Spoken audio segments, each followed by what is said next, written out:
Shalom sahabatku, selamat pagi, salam sehat untuk kita semuanya di pagi hari ini. Senang berjumpa dengan saudara-saudara walaupun dalam bentuk channel ini, dalam bentuk video ini. Saya yakin dan percaya saudara-saudara saya semua, sahabat saya ini dalam keadaan sehat dan dalam keadaan yang baik. Saudara-saudara, izinkan saya kembali berbagi firman Tuhan kepada kita. Di pagi hari ini saya ingin berbagi dari Matius Pasal 3 ayat 8. Firman Tuhan berbunyi, "Jadi hasilkanlah buah yang sesuai dengan pertobatan." Jadi hasilkanlah buah yang sesuai dengan pertobatan. Saudara-saudara yang terkasih, dalam kehidupan kekristenan kita ada dua proses yang harus kita jalani. Ada dua hal proses penting yang harus kita jalani, kita lakukan secara terus-menerus. Apa itu? Yaitu adalah pertobatan dan lahir baru. Kalau saya berkata dua ini adalah hal yang penting untuk dilakukan secara terus-menerus dengan sebuah komitmen yang baik dalam diri seorang Kristen yang percaya kepada Tuhan Yesus, yang menerima keselamatan dan menghargai pengorbanan dari Tuhan Yesus Kristus. Itu pertobatan dan kelahiran baru. Untuk itu dari dua tema ini, seluruh hamba-hamba Tuhan, keluarga-keluarga Kristen harus menyampaikan hal-hal yang tadi, proses yang tadi, baik itu pertobatan dan lahir baru, kepada umat Kristen, kepada keluarga-keluarga kita. Karena tema ini tidak hanya tema biasa, tapi di dalamnya ada makna yang harus dilakukan, dimiliki, ada buah yang harus kita tunjukkan di dalamnya. Saudara-saudara yang terkasih, bertobat itu dalam bahasa Yunani adalah metanoia. Metanoia dibagi dalam dua suku kata, yaitu meta dan noia, saudara-saudara, artinya berubah pikiran.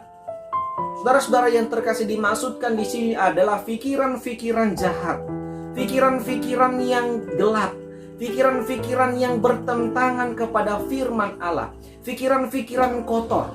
Ketika mengenal Tuhan Yesus harus diubah, berubah pikirannya kepada pikiran-pikiran yang terang, pikiran-pikiran Kristus. Maka di dalam surat-surat Paulus juga katakan, pikirkanlah hal-hal yang benar, yang agung, seperti Kristus.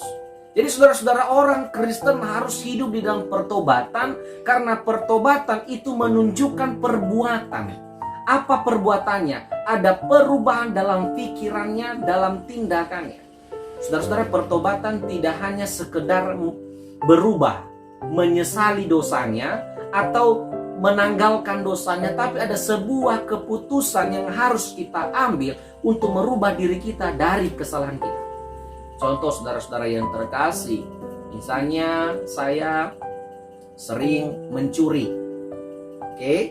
Saya selama ini mencuri terus, saya selalu berbohong, ya, mencuri. Dan ketika saya ikut Tuhan, saya percaya kepada Yesus, pada suatu hari saya dilayani oleh hamba Tuhan dan saya menyesali dengan dosa-dosa saya. Lalu saya berkata, Tuhan ampuni saya ingin berubah, saya ingin bertobat, saya ingin tanggalkan dosa-dosa saya. Maka pada saat kita berkata seperti itu, lalu ada tindakan nyatanya, ada perubahannya, selain kita ucapkan, itulah pertobatan. Tapi kalau kita hanya bertobat tanpa ada tindakan, itu bukan pertobatan. Ya, dalam gambaran awalnya dia pertobatan, ya, air matanya keluar, tapi kalau tidak ada tindakan, itu bukan pertobatan, tapi hanya pura-pura saja. Orang Kristen harus menunjukkan sebuah sikap bahwa ia telah bertobat, berubah pikirannya, berubah tindakan buruknya kepada pikirannya baik. Artinya ada perubahan dua arah, berubah arah tujuannya, ya, berubah arah tujuan maksud saya tadi. Apa arah yang harus diubah? Yaitu arah yang dulunya, arah hidupnya yang dulunya jauh daripada Tuhan, selalu melakukan kesalahan, kejahatan di mata Tuhan, selalu menyakiti orang lain, selalu menyakiti diri sendiri. Sekarang kenal Yesus, percaya Yesus, diselamatkan oleh Tuhan Yesus. Saudara telah diberitahukan tentang arti pertobatan, maknanya. Saudara telah diberitahukan bagaimanakah makna pengorbanan Yesus. Maka saat itu saudara merubah pola pikir saudara, dengan tindakan yang nyata dari kehidupan saudara. Seperti tadi, kalau dulu kebiasaan saudara mencuri, ketika saudara bertobat, saudara ambil komitmen untuk menyesali dosa-dosa saudara, pada saat itu saudara berubah dan saudara harus bertindak. Saudara-saudara yang terkasih dalam nama Yesus Kristus, ketika kita bertobat, Allah mengaruniakan Roh Kudus kepada kita. Allah memberikan kekuatan kepada kita dengan pertolongan Roh Kudus, memimpin kita untuk kita tetap kuat tanpa goyah terhadap sebuah komitmen kita untuk apa? Kita bertobat. Saudara-saudara yang terkasih, dengan begitu ada sebuah kelahiran baru. Itu yang dikerjakan oleh Roh Kudus kepada kita. Roh Kudus memimpin kita agar kita hidup baru. Makanya di dalam Korintus dia katakan, jadi siapa yang ada di dalam Kristus, ia adalah ciptaan yang baru. Jadi kalau kita di dalam Kristus Yesus, ada sebuah keputusan untuk kita percaya Yesus Kristus, kita hidup bertobat, maka saudara dan saya telah menjadi ciptaan yang baru. Makanya saudara-saudara, dalam teks firman Tuhan di pagi hari ini perkataan Yohanes Pembaptis kepada orang Farisi, orang Saduki yang sedang datang di satu komunitas kumpulan itu, di mana pada saat itu Yohanes Pembaptis sedang membaptis, sedang melakukan baptis dewasa kepada orang-orang Yahudi. Tetapi orang Farisi dan orang Saduki datang sedang menunjukkan bahwa mereka ingin dibaptis. Tetapi karena Yohanes Pembaptis melihat motivasi mereka tidak sungguh-sungguh, hanya pura-pura, maka mereka ditegur oleh Yohanes Pembaptis. Dan ayat 8 ini menjadi bagian terpenting dari pembicaraan teguran Yohanes Pembaptis kepada orang Farisi dan orang Saduki itu. Pada ayat ke-8 tadi dikatakan bahwa jadi hasilkanlah buah yang sesuai dengan pertobatan. Saudara yang terkasih, kalau kita dikatakan orang percaya, kalau kita dikatakan sudah bertobat, kalau kita sudah dikatakan anak-anak Tuhan, maka pertobatan itu, tindakan nyata itulah yang akan dilihat dari kita. Makanya Pak Yohanes Pembaptis sudah dikatakan, hasilkanlah buah. Buah yang mana? Tentu buah dari pertobatan. Apa buah daripada pertobatan? Tentu mengasihi, tentu sukacita, tentu berkawan, tentu berdamai, dan masih banyak lagi.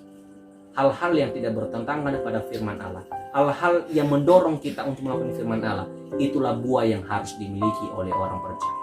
Amin. Amin. Saya percaya saudara-saudara yang terkasih yang mendengarkan renungan di pagi hari ini boleh didorong kembali oleh Tuhan dan Roh Kudus untuk kita menjadi pribadi-pribadi yang mencintai sebuah pertobatan. Mari tunjukkan pertobatan saudara-saudara dengan buah tindakan yang baik kepada keluarga dan dimanapun saudara berada. Dan juga ajarkanlah pertobatan, doronglah keluarga saudara dan saya, dimanapun saudara berada, doronglah keluarga-keluarga saudara, teman-teman saudara untuk hidup bertobat, menyesali perbuatannya, ada komitmen untuk hidup baru di dalam Tuhan Yesus. Terpujilah Kristus Yesus, saudara-saudara, dalam firman Tuhan yang boleh saya seringkan, dan berbahagialah saudara-saudara yang menerima firman Tuhan di pagi hari ini. Selamat pagi, selamat beraktivitas, sampai jumpa di hari esok jika Tuhan berkenan memberikan kesehatan kepada kita. Shalom, selamat pagi.